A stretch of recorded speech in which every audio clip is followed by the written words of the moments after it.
اپنے اپنے دل سے پوچھو، بڑے ٹیسٹ کراتے ہو، بڑی ایکو کراتے ہو اور بڑے کچھ کراتے پھرتے ہو، کبھی کبھی یہ بھی دیکھا کرو ڈاڈا کتنا ہو گیا ہے، معاف کیوں نہیں کرتا، اسے پیار کیوں نہیں آتا، اسے رونا کیوں نہیں آتا، اس میں درد کیوں نہیں پیدا ہوتا۔ یہ بھی تھوڑا سا دیکھا کرو کہ اس کا معیار اس حوالے سے اتنا سخت کیوں ہو گیا ہے، اس میں نرمی نہیں آتی، کسی کے لیے تڑپتا ہی نہیں، وہ بھی کوئی دل ہے کہ دل ہو اور تڑپ ہی نہ ہو۔ اپنی طبیعت پر غور کریں، مزاجن سخت نہ بنے، تلخ نہ بنے، کسی کے بارے میں بھی سوچیں، کسی اور کا بھی احساس کریں، کسی اور کے بارے میں بھی غور کریں۔ آپ کا دل کسی کے لیے بھی دھڑکنا چاہیے، اپنی ذات سے شروع ہو کے اور اپنی ہی ذات پر چیزوں کو ختم کر لینا، یہ کیا دانش مندی ہے؟ عزیز کہیں تو نرم ہونا، کہیں تو مہربانی کرے نا۔ لیکن آج میں دیکھتا ہوں طبیعت میں نرمی نہیں، لوگوں کے احساس نام کی چیز نہیں۔ میرے سے میری زندگی شروع ہو کر میرے اوپر میری زندگی ختم ہوتی ہے۔ میں سمجھتا ہوں زندگی میں سب سے زیادہ خدمات میں نے کی ہیں، میں سمجھتا ہوں زندگی میں سب سے زیادہ زیادتیاں میرے ساتھ ہوئی ہیں، میں سمجھتا ہوں میں ہی سب سے زیادہ مظلوم ہوں، میری ہی قدر نہیں کی گئی۔ ہم سب اسی سے ان کے ہو گئے، صرف ہم ہی تھے جو ٹھیک تھے، باقی جو ملا غلط ہی ملا۔ یاد رکھیں اپنے مزاج میں اس طرح کا رویہ پیدا کر کے ہم نے سختیاں پیدا کر لی ہیں، احساس نہیں۔ میں آپ کو بتاؤں دل سخت کیسے ہوتے ہیں۔ نبی پاک صلی اللہ تعالی علیہ وسلم نے فرمایا زیادہ نہ ہنسا کرو،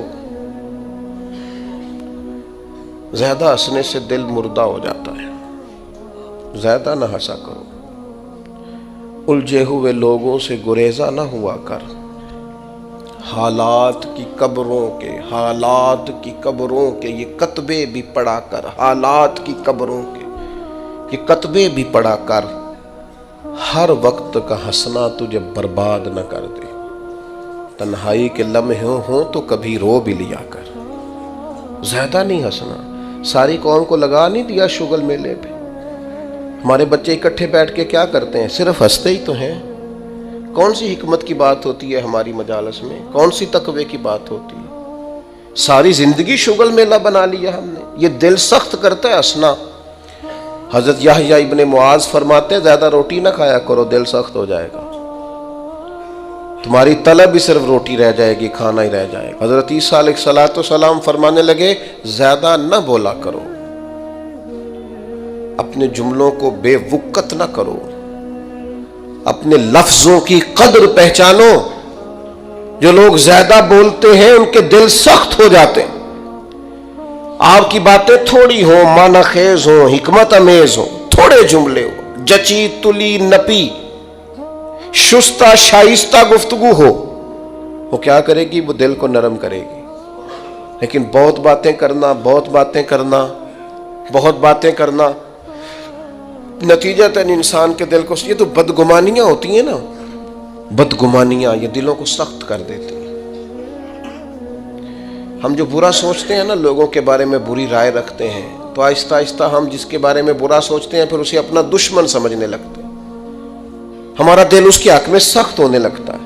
حتیٰ کہ وہ آدمی مصیبت میں، مشکل میں آئے تو معاذ اللہ ہمارے دل کو تسکین پہنچتی ہے کہ دیکھو نا ہمارا دشمن تھا، حالانکہ دشمن مرے تو خوشی نہ کریے، سجنا بھی تے مر جانا ہے، سجنا بھی تے مر جانا ہے، اڈیگر تے دین آیا ہے محمد، اوڑک نو ڈوب جانا ہے۔ میرے عزیز یہ بہت بدگمانیاں، بہت۔ ایک پڑھا لکھا نوجوان ایک دن آیا اور ایم فل کر رہا ہے بچہ، تو وہ اماں نے باتیں اس طرح کی بتائی ہیں کہ وہ سارا ماحول ہی گڑبڑ کر دیا۔ وہ کہنے لگی جادو کرا کرا کے، تویز کرا کرا کے ہماری چچی نے اور ہماری فلاں نے اور ہمارے فلاں نے ہمیں آگے بڑھنے ہی نہیں دیا۔ پڑھا لکھا نوجوان ہے اور وہ یہیں تک الجھا ہوا ہے۔ کیا مذاق کرتے ہیں آپ؟ اس طرح بھی ہوتا ہے، اس طرح بھی قوم میں۔ اور وہ بیچارہ، یعنی چچی کو دشمن توڑی نہ ہوتی، چچا باپ کی جگہ ہوتا ہے، لیکن اس کا لہجہ اتنا غلط تھا اپنی چچی کے حق میں کہ وہ اس طرح کے پڑھے لکھے نوجوانوں کو یہ جملے زیب نہیں دیتے۔ ہمارا عجیب انداز ہے، ہم نے اپنے بچوں کے ذہن پکے کر دیے۔ تم نے بڑا آگے جانا تھا، تویزوں کی وجہ سے پیچھے رہ گئے۔ تو یہ جو جتنے لوگ چلے گئے، انگریز ٹیکنالوجی بنا گئے اور کہاں سے کہاں پہنچ گئے، ان کو تویز ہی نہیں ملا میرا خیال ہے کوئی کرانے کے لیے۔ وہ نکل گئے آگے اور ان کو تویز ہوتے رہے. کیا مطلب آپ قوم کو کہاں کھڑا کرنا چاہتے؟ بدگمانیاں، دل سخت ایک دوسرے کے لیے. مہربانی کریں ذرا تھوڑا سا واپس آئیں اپنی اصل زندگی میں، جو اسلام نے سکھایا ہے اس پر غور کریں. یہ جو غیبت ہوتی ہے نا، چغلی سے بھی دل سخت ہوتے ہیں. آپ کا خیال ہوتا ہے میں نے تو کچھ بھی نہیں کیا، کسی کے خلاف تھوڑی سی بات کی ہے. وہ جس کے خلاف آپ نے تھوڑی سی بات کی ہے نا، جس کے سامنے کیا اس کا دل ہو گیا سخت، اس کے دل میں اس کے بارے میں گھٹن پیدا ہو گئی ہے، وہ کبھی نرم نہیں ہوگا. کیوں غیبت کو اتنا زیادہ سخت ناپسند کیا گیا؟ فرمایا غیبت کرنے والا جنت میں نہیں جائے گا. غیبت تو زنا سے بھی زیادہ گندی چیز کا نام ہے. کیوں اتنا زیادہ ناپسند کیا دین نے؟ اس لیے کیا کہ یہ دلوں کو سخت کرتی ہے، محبتوں کی مخالف ہے، انسان کی طبیعت ایک دوسرے سے دور ہو جاتی ہے. لیکن ہمیں تو مطلب 2 4 5 بندوں کی غیبت کریں نا تو گپ شپ کا مزہ ہی نہیں آتا. تھوڑا سا واپس آئیں، اپنی روحانی زندگی کی طرف آئیں، للہیت کی طرف آئیں، خیر دیکھیں خیر کتنی ہے اس امت میں. غیبت کرنے سے ہمیشہ طبیعتیں سخت ہوتی ہیں، بندہ ایک دوسرے سے دور ہوتا ہے. اور آپ کسی کے بارے میں خیر کا جملہ کہیں، جس وقت آپ جملہ کہہ رہے ہوتے ہیں اسی وقت ہی اس بندے کی محبت دل میں جگہ پکڑ رہی ہوتی ہے. اسی وقت ہی وہ جگہ پکڑتی ہے جب آپ کسی کی تعریف کرتے ہیں، عمدہ اور خیر کے لفظ بولتے ہیں. اسی طرح یہ جو مال کی محبت ہے نا، ہرس، ہوس، لالچ، یہ بھی دل کو سخت کرتی ہے. جب لوگوں کو بندے نہ نظر آئیں، صرف پیسے نظر آئیں، پھر طبیعت سخت ہو جاتی ہے. مال ایک ایسی خطرناک چیز ہے، اگر یہ لالچ اختیار کر جائے، ہرس اور ہوس اختیار کر جائے، پتہ ہے حال کیا ہوتا ہے؟ ایک تو یہ ہے کہ عام چیزوں میں ملاوٹ، یہاں تک حالات خراب ہوتے ہیں کہ لوگ دوائیاں ملاوٹ والی بیچنی شروع کر دیتے ہیں. ان کو پتہ ہے میں زندگیوں سے کھیل رہا ہوں معاذ اللہ، لیکن وہ کتنا کچھ سخت آدمی، اس کا دل کتنا کچھ سخت ہے کہ وہ لوگوں کی صحت سے کھیل کر مال کما رہا ہے. آخر اپنے ضمیر کی عدالت میں تو کھڑا ہوتا ہوگا نا، رات کو اسے نیند بھی تو آتی ہوگی نا، وہ کبھی اللہ اکبر کہہ کے نیت باندھ کے رب کی بارگاہ میں بھی تو کھڑا ہوتا ہوگا. کیسے جواب دے گا اللہ کے حضور؟ اپنے آپ کو کیسے مطمئن کرے گا؟ اتنا سخت ہو گیا ہے کہ لوگوں کی زندگیوں سے کھیلنے لگا ہے. مال کی محبت میں، ہرس میں، ہوس میں اتنا دل سخت ہو گیا. یہ چیز سخت کرتی ہے دل کو. اس لیے ہمارے بزرگوں نے لکھا ہے کہ کچھ نہ کچھ پیسے کبھی کبھی چھوڑ بھی دینے چاہیے. کہنا چاہیے بس بھئی آج اتنی کمائی ہو گئی کافی، بھئی ابھی تو 2 گھنٹے بچے ہیں. تو اس نے کہا یہ جو 2 گھنٹے بچے ہیں یہ قرآن پڑھوں گا اور مدینے والے محبوب پہ درود و سلام پڑھوں گا. صدقہ کیوں رکھا تھا شریعت نے؟ زکوٰۃ کیوں رکھی تھی؟ اللہ کے بندے ہیں، اللہ اپنے بندوں کی اپنے فضل سے ان کو رزق دیتا ہے، لیکن کیوں رکھا تھا صدقہ؟ کہ یہ مال نکل کے ذرا باہر جائے تاکہ یہ جگہ نہ پکڑے دل میں، تاکہ دوسروں کے حق میں طبیعت نرم ہو. لیکن آپ دیکھ لیں جہاں جہاں مال کی محبت آئی ہے، جہاں جہاں مال کا پیار آیا، وہاں حالات اور سے اور ہو گئے، خراب سے خراب ہو گئے، بد سے بدتر ہو گئے. اور پھر ہمارے بزرگوں نے لکھا کہ یہ جو اقتدار ہوتا ہے اس میں بھی بہت سخت ہو جاتے ہیں لوگ. چلے دعا مانگنے لگا ہوں، آمین کہنا، اللہ کرے میری قوم جاگ جائے، آمین تو کہتے ہیں. میں پہلے بھی کہتا رہتا ہوں، پھر کہہ رہا ہوں، کبھی آپ سوچیں گے، ایک وقت آئے گا کہ سوچیں گے بھلا ہم کیا کہا کرتے تھے. ہم اس دور میں تبلیغ کر رہے ہیں جس دور میں سوتوں کو نہیں جگانا پڑتا. ہماری مشکل یہ ہے کہ ہمیں جاگتوں کو جگانا پڑتا ہے. جاگتے لوگوں کو جنہیں سارا پتہ ہے، شعور ہے، عقل ہے، ان کو جگانا پڑ رہا ہے. ہم زیادہ مشکل میں. میرے عزیز، اقتدار کی جنگ لوگوں کو سخت کر دیتی ہے، یہ یاد رکھنا. کرسی پر پہنچنے کے لیے لوگ کچھ نہیں دیکھتے. اقتدار کی خاطر لوگوں نے حد نہیں کر دی دنیا کو قتل کرنے والی. بم مارتے وقت سوچا کبھی انہوں نے کہ کتنی ماؤں کی گود اجڑے گی، کتنے بچے یتیم ہوں گے، کتنی عورتوں کا سہاگ اجڑے گا؟ انہیں غرض نہیں تھی، وہ تہ و بالا کرتے گئے بستیوں کو، اجاڑتے گئے آبادیوں کو. خدا کرے کہ یہ قوم سمجھے، اقتدار کے لیے لوگوں نے، بیٹے نے باپ کو قید کر دیا، باپ کو کہ میری باری نہیں آنے دیتا۔ پڑھیں آپ تاریخ اٹھا کے، اقتدار کی خاطر بھائی نے بھائی کو قتل کیا کہ یہ میرے رستے کی رکاوٹ بن رہا ہے۔ آپ کیا سمجھتے ہیں کہ استعمال نہیں کیا جاتا آپ کو اور ہمیں؟ لوگوں نے اپنے رستے میں آنے والے سگے خون کے رشتے کاٹ کے رکھے، اتنے سخت ہو گئے لوگ، صرف اقتدار چاہیے تھا۔ میرے رسول پاک صلی اللہ تعالی علیہ وسلم نے صحابہ سے فرمایا، کسی قوم میں جہاد کے لیے جب جانا نا تو وہاں جو سرسبز درخت ہو وہ درخت نہ کاٹنا، وہاں کے فصلیں نہ تباہ کرنا، عورتوں اور بچوں پر اور بوڑھوں پر جب تک ہتھیار نہ اٹھائیں حملہ نہ کرنا۔ کیوں کہ اسلام جو جنگ کرتا ہے وہ جنگ بھی اللہ کے دین کی حکومت قائم کرنے کے لیے کرتا ہے۔ انسانوں کے اقتدار کی جنگ نہیں ہوتی کہ فلاں کو مسلط کرنا ہے تو فلاں کو مسلط کرنا ہے۔ اقتدار کا مزاج ہی یہ ہے، حکومت ہی کر رہا تھا نا ہلاکو خان، ایک کرسی چاہیے تھی نا، تو دجلہ کی نہر کا اس نے یہ حال کر دیا تھا کہ لوگ جو وہاں جاتے تھے وہ کہتے تھے ہمیں لگتا تھا یہ پانی نہیں بہتا، خون بہتا ہے دریائے دجلہ میں، خون ہی خون، دریا اور نہر خون سے بھر گئی، اور انسان کی کھوپڑیاں کاٹ کے، یہ ہم نے بھی یہاں مینار بنایا ہے تو ایک ترتیب ہے کہ اتنا اونچا مینار چلا گیا، انسانوں کی کھوپڑیاں کاٹ کے اس نے کہا ان کا مینار بناؤ۔ کیوں؟ مجھے حکومت کرنی ہے۔ لوگوں کے دلوں میں روب ڈلے گا، نہ سمجھ آئے تمہیں، اور ابھی بھی خبر نہ پتا چلے کہ لوگ اقتدار کے لیے کیا کرتے ہیں۔ آؤ پھر تمہیں دمشق کے بازار میں لے چلوں، حسین ابن علی کا سر نور، آج اگر سب کو پتا ہے کہ یہ جنتی جوانوں کے سردار ہیں تو شمر کو نہیں پتا تھا، عبید اللہ ابن زیاد کو نہیں پتا تھا، یزید کو نہیں پتا تھا، لیکن حسین ابن علی کا سر انور نیزے کی نوک پہ چڑھ گیا اور دمشق کی گلیوں میں وہ پھرایا گیا۔ کیا چاہیے تمہیں؟ تم نے اولاد رسول ہی ساری شہید کر دی، حضور کے جگر پارے تڑپا دیے، آخر کیا چاہیے تھا؟ تو پلٹ کے دیکھ لو تو جنگ کرسیوں کی نکلی، کسی کو کوفے کی گورنری چاہیے تھی، کسی کو رے کی حکومت چاہیے تھی، کسی کو حمص کا صوبہ چاہیے تھا، کسی کو دمشق کی حکومت چاہیے تھی، کوئی پورا اقتدار چاہتا تھا۔ اقتدار کے اس نشے میں تو رسول اللہ کی اولاد آئے تو لوگ نہیں دیکھتے، تو تیرے میرے بچوں کو دیکھیں گے، ہماری اولادوں کو دیکھیں گے۔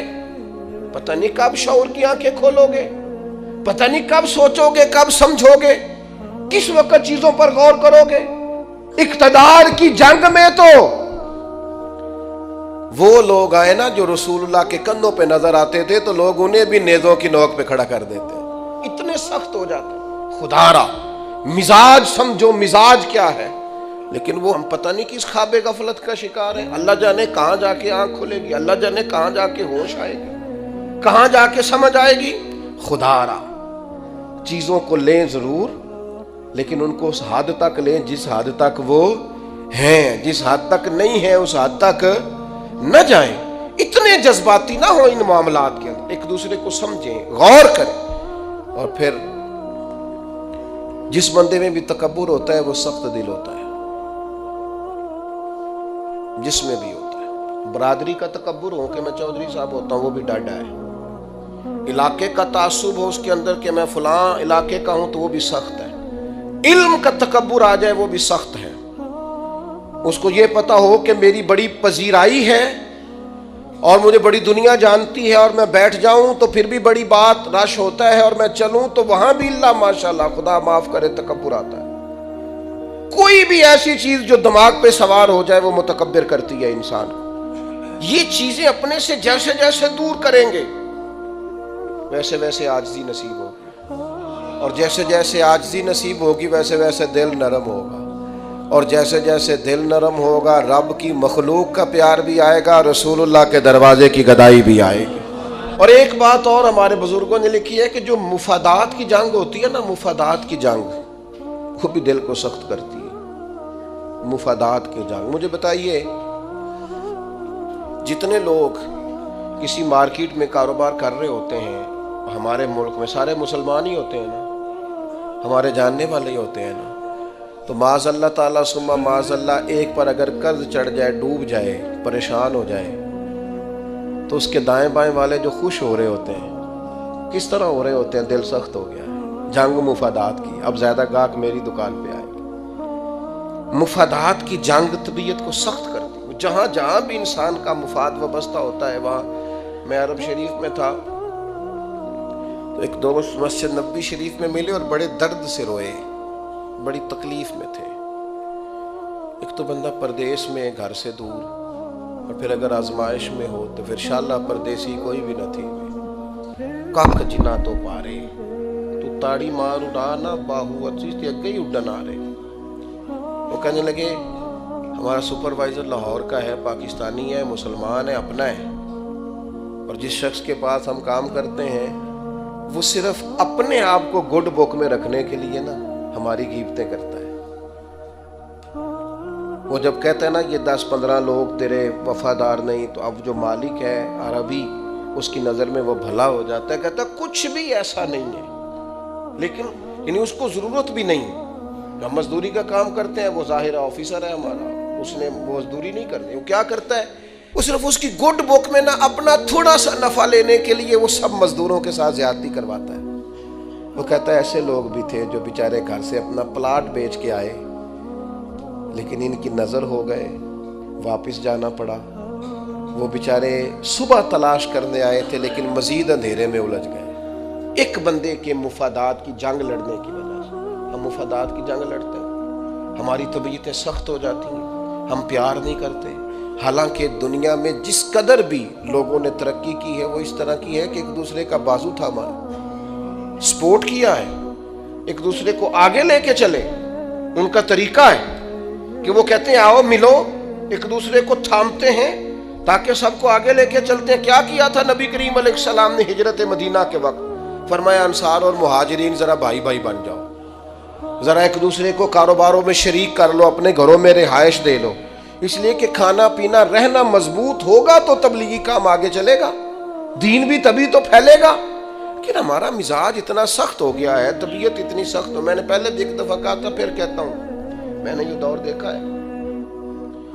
یتیم ہو جاتے ہیں نا کسی کے بچے, تو 2-3 مہینے لوگ آ کے پوچھتے ہیں کوئی حکم ہوا ہے تو دسیا جی. پھر 4-5 مہینے گزرتے ہیں, کہتے 4 بھرا نے کام کیوں نہیں کرتے, محنت کرن نالے کوئی ابا ہے جی تیرے اندر ٹر گیا, بڑا کچھ چھڑ کے گیا ہے. لوگوں کی اسی وقت طبیعت سخت ہو جاتی ہے, اور بعض باتیں آپ کو ایسی بھی سننی پڑتی ہیں کہ وہ کلیجہ کاٹ کے لے جاتی ہیں کہ یار یہ تو بات ہی نہیں تھی جو انہوں نے کر دی.